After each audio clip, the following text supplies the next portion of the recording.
أعوذ بالله من الشيطان الرجيم. بسم الله الرحمن الرحيم. أتل ما أوحي إليك من الكتاب وأقم الصلاة إن الصلاة تنهى عن الفحشاء والمنكر ولذكر الله أكبر والله يعلم ما تصنعون. ولا تجادلوا أهل الكتاب إلا بالتي هي أحسن إلا الذين ظلموا منهم وقولوا آمنا بالذي أنزل إلينا وأنزل إليكم وإلهنا وإلهكم واحد ونحن له مسلمون. وكذلك أنزلنا إليك الكتاب فالذين آتيناهم الكتاب يؤمنون به ومن هؤلاء من يؤمن به وما يجحد بآياتنا إلا الكافرون. وما كنت تتلو من قبله من كتاب ولا تخطه بيمينك إذا لارتاب المبطلون. بل هو آيات بينات في صدور الذين أوتوا العلم وما يجحد بآياتنا إلا الظالمون. وقالوا لولا أنزل عليه آيات من ربه قل إنما الآيات عند الله وإنما أنا نذير مبين.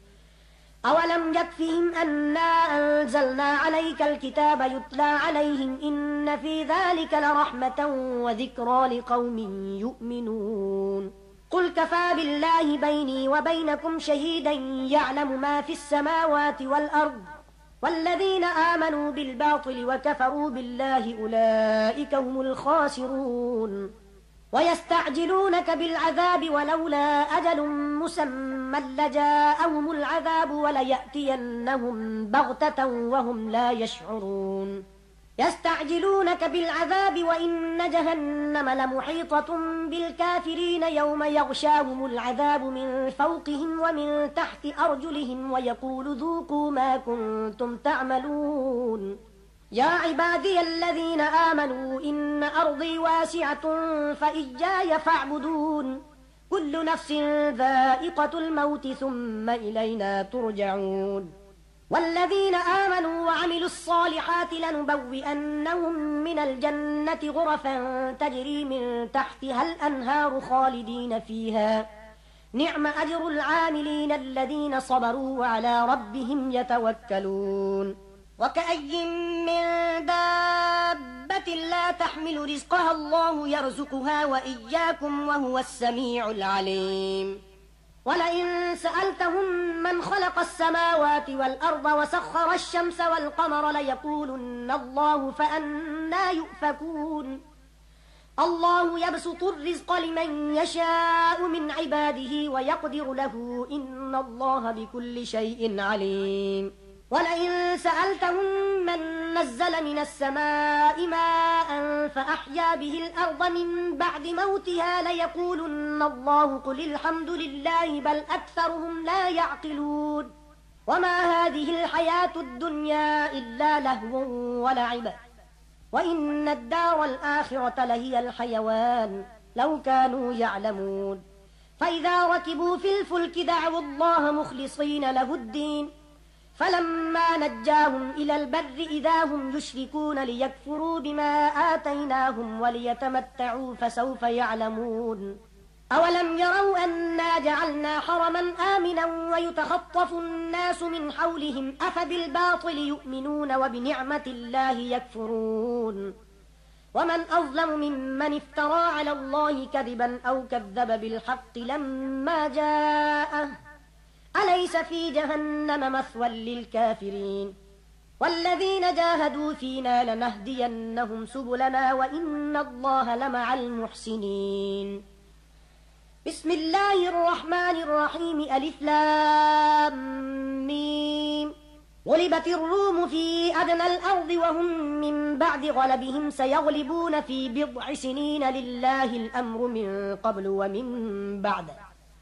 ويومئذ يفرح المؤمنون بنصر الله ينصر من يشاء وهو العزيز الرحيم. وعد الله لا يخلف الله وعده ولكن أكثر الناس لا يعلمون. يعلمون ظاهرا من الحياة الدنيا وهم عن الآخرة هم غافلون.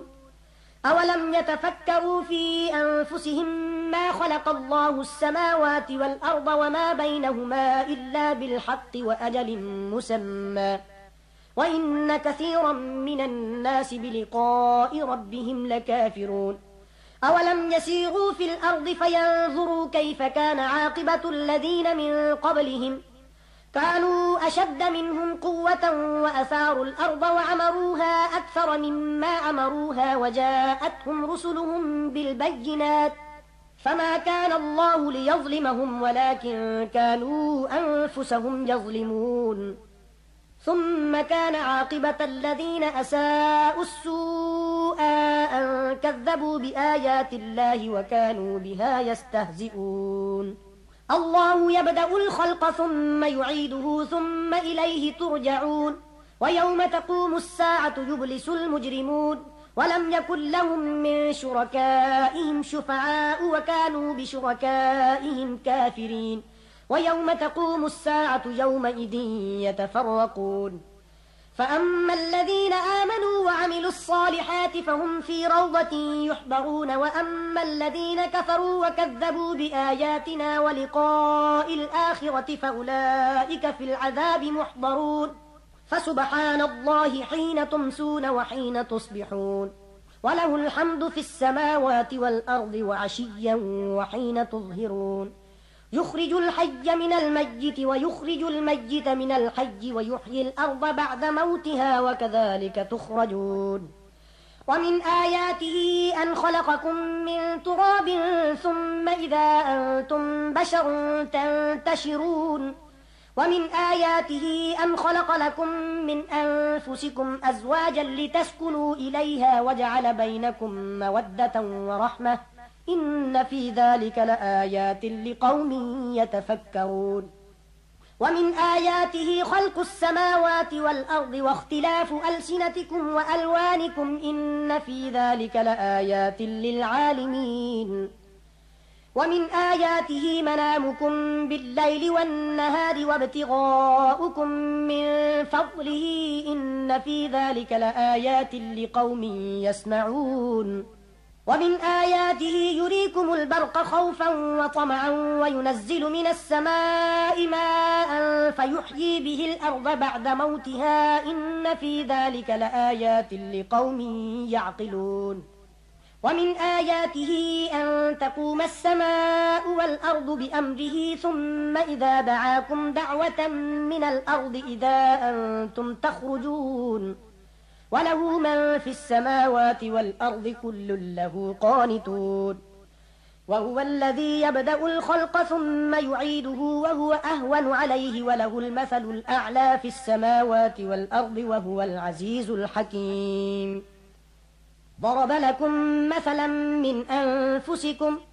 هل لكم مما ملكت أيمانكم من شركاء فيما رزقناكم فأنتم فيه سواء تخافونهم كخيفتكم أنفسكم كذلك نفصل الآيات لقوم يعقلون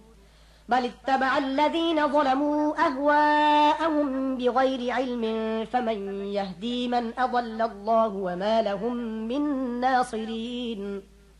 فأقم وجهك للدين حنيفا فطرة الله التي فطر الناس عليها لا تبديل لخلق الله ذلك الدين القيم ولكن أكثر الناس لا يعلمون منيبين إليه واتقوه وأقيموا الصلاة ولا تكونوا من المشركين من الذين فرقوا دينهم وكانوا شيعا كل حزب بما لديهم فرحون وإذا مس الناس ضر دعوا ربهم منيبين إليه ثم إذا أذاقهم منه رحمة إذا فريق منهم بربهم يشركون ليكفروا بما آتيناهم فتمتعوا فسوف تعلمون أم أنزلنا عليهم سلطانا فهو يتكلم بما كانوا به يشركون وإذا أذقنا الناس رحمة فرحوا بها وإن تصبهم سيئة بما قدمت أيديهم إذا هم يقنطون أولم يروا أن الله يبسط الرزق لمن يشاء ويقدر إن في ذلك لآيات لقوم يؤمنون فآت ذا القربى حقه والمسكين وابن السبيل ذلك خير للذين يريدون وجه الله وأولئك هم المفلحون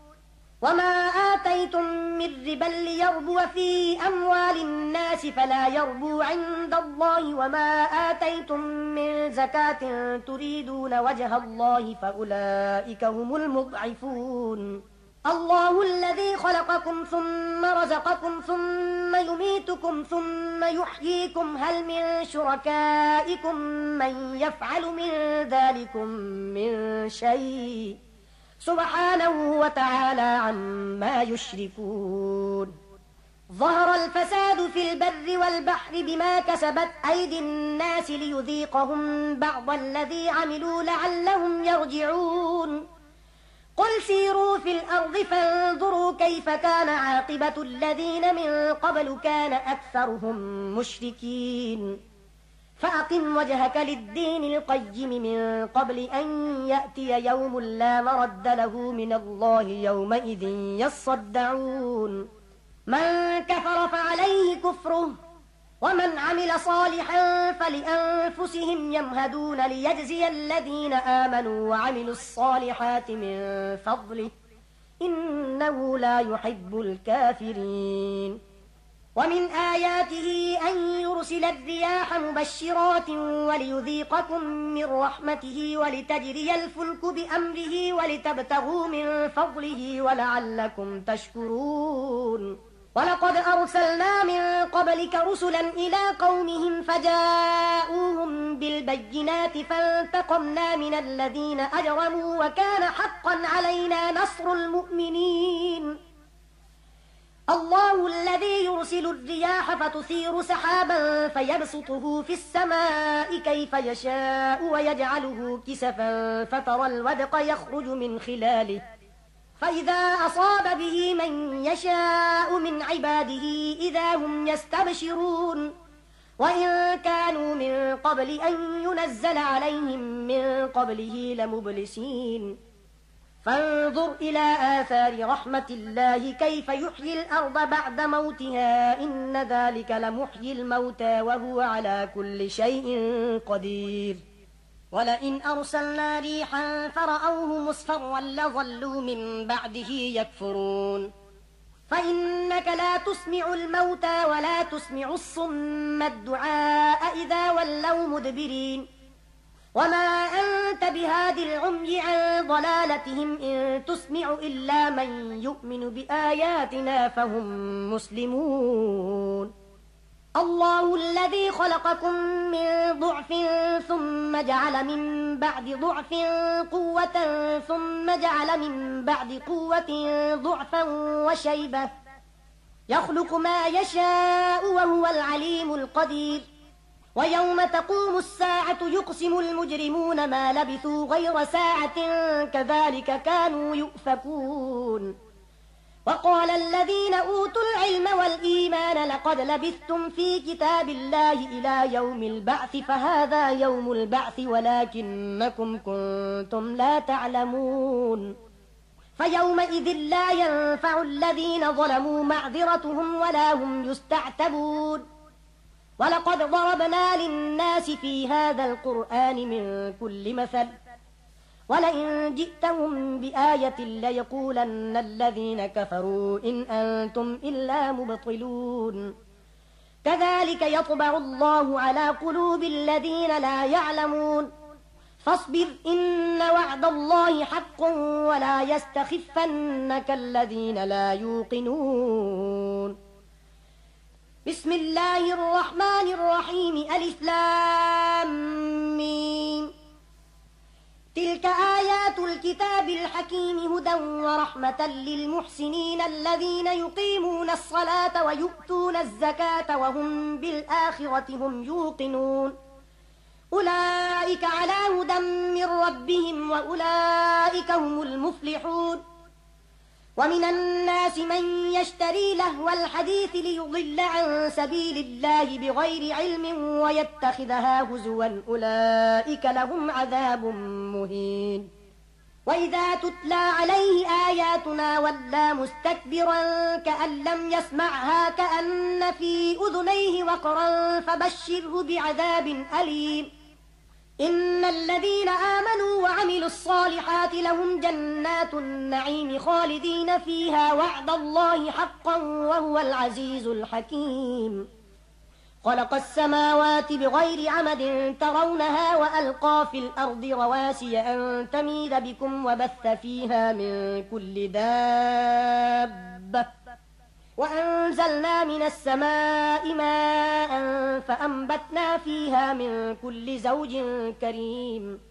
هذا خلق الله فأروني ماذا خلق الذين من دونه بل الظالمون في ضلال مبين ولقد آتينا لقمان الحكمة أن اشكر لله ومن يشكر فإنما يشكر لنفسه ومن كفر فإن الله غني حميد وإذ قال لقمان لابنه وهو يعظه يا بني لا تشرك بالله إن الشرك لظلم عظيم ووصينا الإنسان بوالديه حملته أمه وهنا على وهن وفصاله في عامين أن اشكر لي ولوالديك إلي المصير وإن جاهداك على أن تشرك بي ما ليس لك به علم فلا تطعهما وصاحبهما في الدنيا معروفا واتبع سبيل من أناب إلي ثم إلي مرجعكم فأنبئكم بما كنتم تعملون يا بني إنها إن تك مثقال حبة من خردل فتكن في صخرة أو في السماوات أو في الأرض يأت بها الله إن الله لطيف خبير يا بني أقم الصلاة وأمر بالمعروف وانه عن المنكر واصبر على ما أصابك إن ذلك من عزم الأمور ولا تصعر خدك للناس ولا تمش في الأرض مرحا إن الله لا يحب كل مختال فخور واقصد في مشيك واغضض من صوتك إن أنكر الأصوات لصوت الحمير ألم تروا أن الله سخر لكم ما في السماوات وما في الأرض وأسبغ عليكم نعمه ظاهرة وباطنة ومن الناس من يجادل في الله بغير علم ولا هدى ولا كتاب منير وإذا قيل لهم اتبعوا ما أنزل الله قالوا بل نتبع ما وجدنا عليه آباءنا أولو كان الشيطان يدعوهم إلى عذاب السعير ومن يسلم وجهه إلى الله وهو محسن فقد استمسك بالعروة الوثقى وإلى الله عاقبة الأمور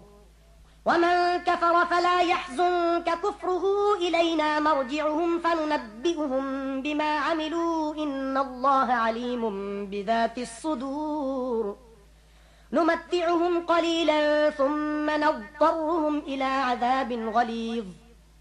ولئن سألتهم من خلق السماوات والأرض ليقولن الله قل الحمد لله بل أكثرهم لا يعلمون لله ما في السماوات والأرض إن الله هو الغني الحميد ولو أن ما في الأرض من شجرة أقلام والبحر يمده من بعده 7 أبحر ما نفدت كلمات الله إن الله عزيز حكيم ما خلقكم ولا بعثكم إلا كنفس واحدة إن الله سميع بصير ألم تر أن الله يولج الليل في النهار ويولج النهار في الليل وسخر الشمس والقمر كل يجري إلى أجل مسمى وأن الله بما تعملون خبير ذلك بأن الله هو الحق وأن ما يدعون من دونه الباطل وأن الله هو العلي الكبير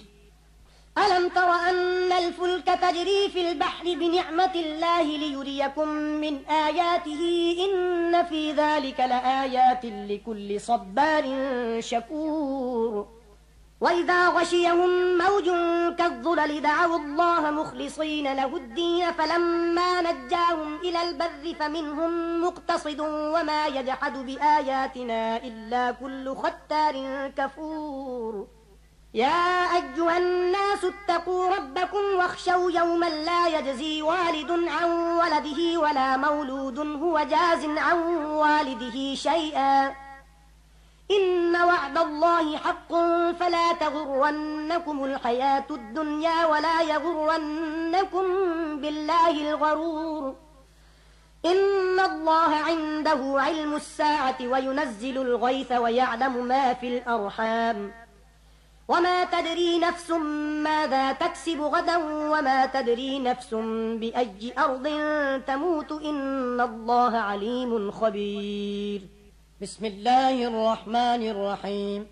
ألف لام ميم تنزيل الكتاب لا ريب فيه من رب العالمين أم يقولون افتراه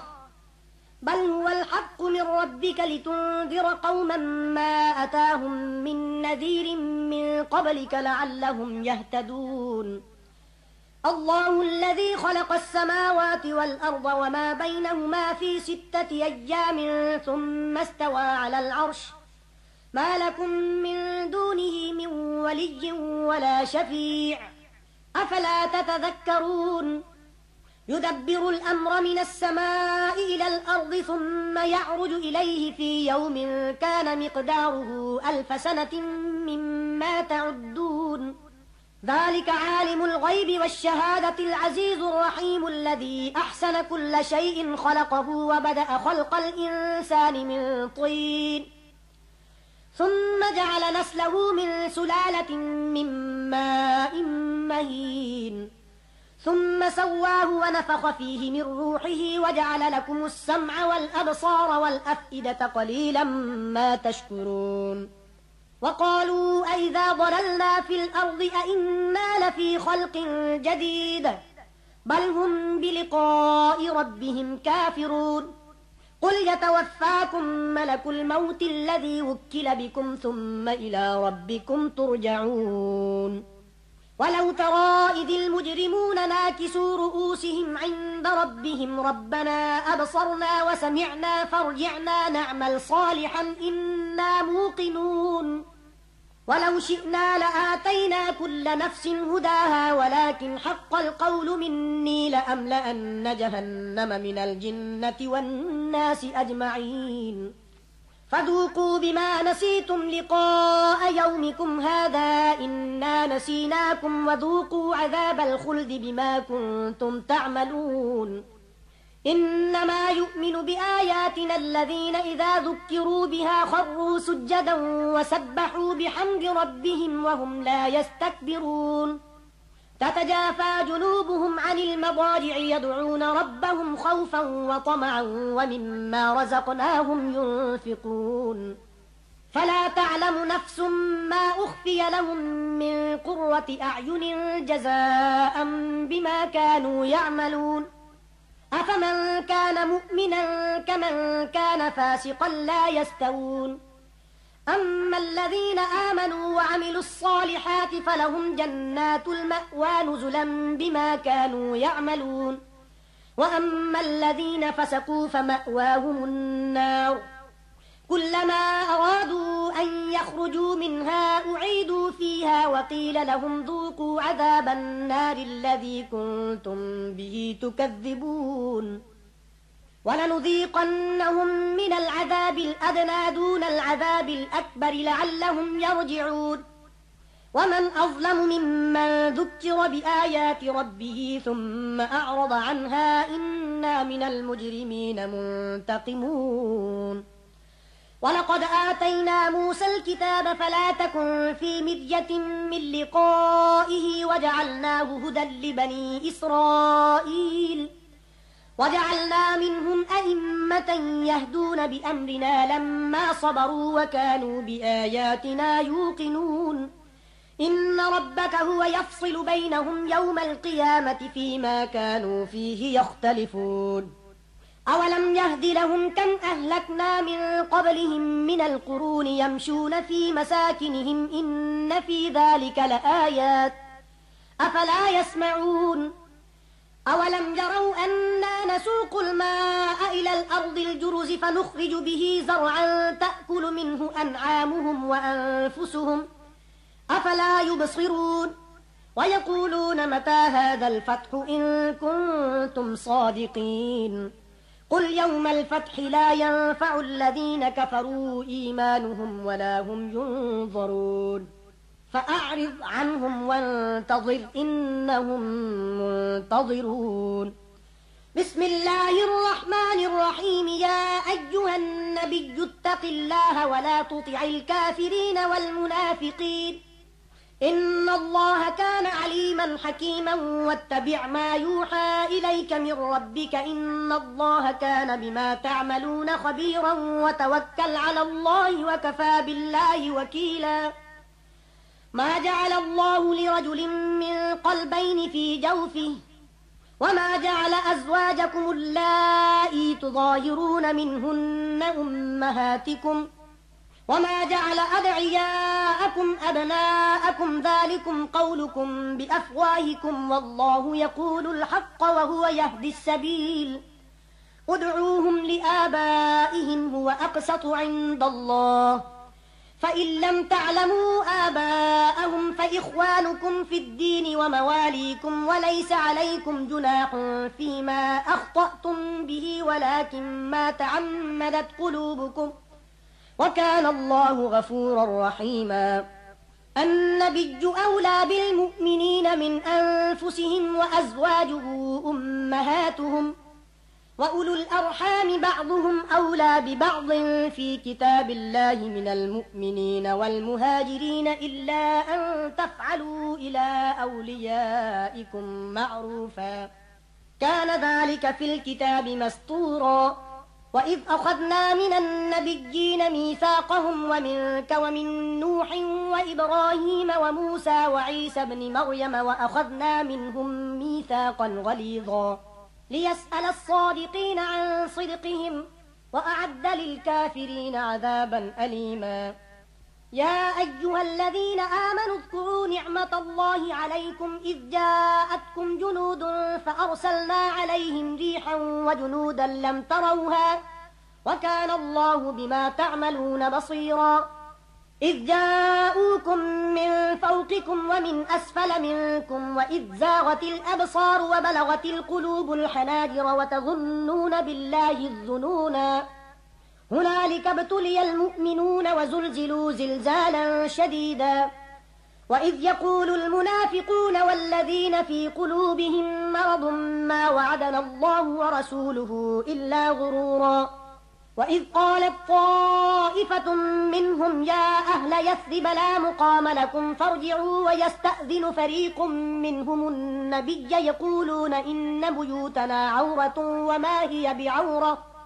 إن يريدون إلا فرارا ولو دخلت عليهم من أقطارها ثم سئلوا الفتنة لآتوها وما تلبثوا بها إلا يسيرا ولقد كانوا عاهدوا الله من قبل لا يولون الأدبار وكان عهد الله مسؤولا قل لن ينفعكم الفرار إن فررتم من الموت أو القتل وإذا لا تمتعون إلا قليلا قل من ذا الذي يعصمكم من الله إن أراد بكم سوءا أو أراد بكم رحمة ولا يجدون لهم من دون الله وليا ولا نصيرا قد يعلم الله المعوقين منكم والقائلين لإخوانهم هلم إلينا ولا يأتون البأس إلا قليلا أشحة عليكم فإذا جاء الخوف رأيتهم ينظرون إليك تدور أعينهم كالذي يغشى عليه من الموت فإذا ذهب الخوف سلقوكم بألسنة حداد أشحة على الخير أولئك لم يؤمنوا فأحبط الله أعمالهم وكان ذلك على الله يسيرا يحسبون الأحزاب لم يذهبوا وإن يأتي الأحزاب يودوا لو أنهم بادون في الأعراب يسألون عن أنبائكم ولو كانوا فيكم ما قاتلوا إلا قليلا لقد كان لكم في رسول الله أسوة حسنة لمن كان يرجو الله واليوم الآخر وذكر الله كثيرا ولما رأى المؤمنون الأحزاب قالوا هذا ما وعدنا الله ورسوله وصدق الله ورسوله وما زادهم إلا إيمانا وتسليما من المؤمنين رجال صدقوا ما عاهدوا الله عليه فمنهم من قضى نحبه ومنهم من ينتظر وما بدلوا تبديلا ليجزي الله الصادقين بصدقهم ويعذب المنافقين إن شاء أو يتوب عليهم إن الله كان غفورا رحيما ورد الله الذين كفروا بغيظهم لم ينالوا خيرا وكفى الله المؤمنين القتال وكان الله قويا عزيزا وأنزل الذين ظاهروهم من أهل الكتاب من صياصيهم وقذف في قلوبهم الرعب فريقا تقتلون وتأسرون فريقا وأورثكم أرضهم وديارهم وأموالهم وأرضا لم تطئوها وكان الله على كل شيء قديرا يا أيها النبي قل لأزواجك إن كنتن تردن الحياة الدنيا وزينتها فتعالين أمتعكن وأسرحكن سراحا جميلا وإن كنتن تردن الله ورسوله والدار الآخرة فإن الله أعد للمحسنات منكن أجرا عظيما يا نساء النبي من يأت منكن بفاحشة مبينة يضاعف لها العذاب ضعفين وكان ذلك على الله يسيرا صدق الله العظيم